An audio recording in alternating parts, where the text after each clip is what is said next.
गेल्या अनेक दिवसांच्या विश्रांतीनंतर वरुण राजांना कोकणामध्ये हजेरी लावली। रत्नागिरी आणि सिंधुदुर्ग जिल्ह्यामध्ये पावसाच्या जोरदार सरी बरसलेल्या आहेत। सिंधुदुर्गमधील सावंतवाडी, कुडाळ, कणकवली या भागामध्ये पावसाच्या सरींनी जोर धरलेला आहे।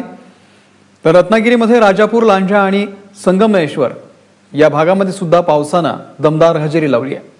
दरम्यान मान्सूनच्या आगमनानंतर पावसाने पहिल्यांदाच चांगला जोर धरल्याने बळीराजासोबतच सर्वसामान्यांनाही दिलासा मिळाला आहे।